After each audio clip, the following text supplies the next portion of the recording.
Imagine a city where you can find a building with no windows, a street so secret it doesn't officially exist, and a tower where ravens are treated like royalty because the fate of a nation supposedly depends on them.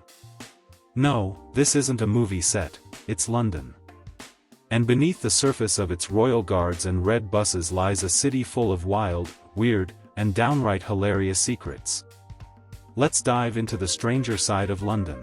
The Tower of London's feathered bodyguards. Legend says that if the ravens ever leave the Tower of London, the entire kingdom will fall.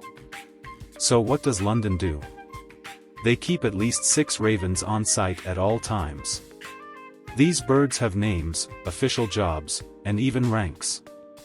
They're fed daily, have their wings clipped to stop them from flying away, and live better than most Londoners. There's even a raven master whose full-time job is to look after them. Only in London could birds have a government safety net. The building with no windows. There's a towering building in the city called 33 Thomas Street. From a distance, it looks like something out of a dystopian movie, grey, brutalist, and windowless. Turns out, it's actually a major telecommunications hub, or so they say. But rumors have swirled for years that it's also used by the NSA for surveillance. Londoners casually walk by it every day, probably unaware they're being watched by a giant concrete eye. Big Ben isn't really Big Ben. That iconic clock tower Americans call Big Ben? Hate to break it to you, Big Ben isn't the tower. It's not even the clock. It's actually the nickname of the giant bell inside the tower. The tower itself is called the Elizabeth Tower.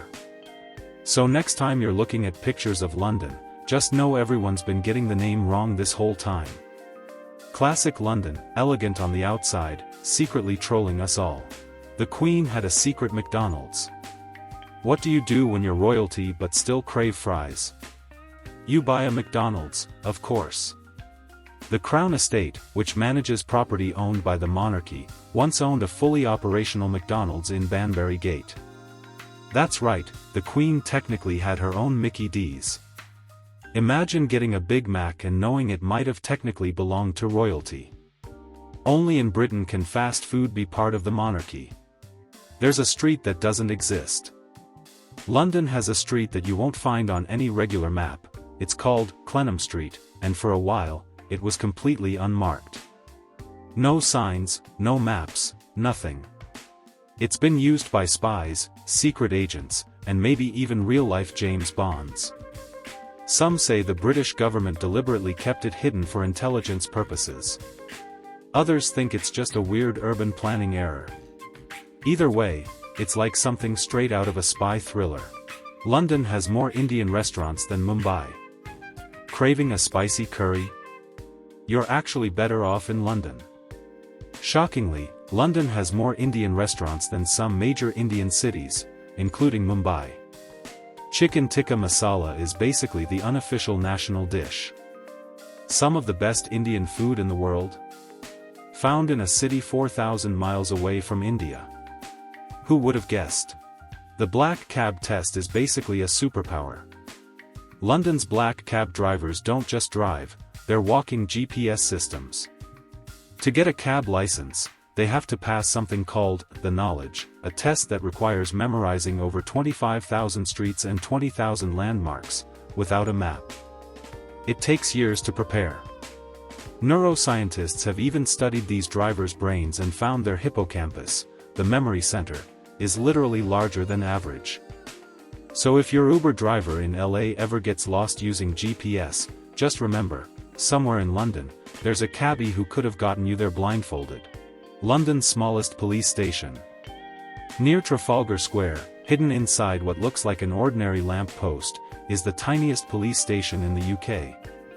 It can hold exactly one person, perfect if you want to arrest yourself. Originally built in the 1920s so police could keep an eye on protesters in the square, now it's mostly used to store cleaning supplies. Crime-fighting janitors, anyone? The time London got a giant nose. There are secret plaster noses stuck around London, especially in the Soho area. One is attached to the wall of Admiralty Arch. Nobody really noticed for years. The artist who created them did it as a protest against surveillance, like, you can spy on us, but we're watching you too. Londoners started calling it the Nose of Soho, and if you find all 7 hidden noses, legend says you'll gain great fortune.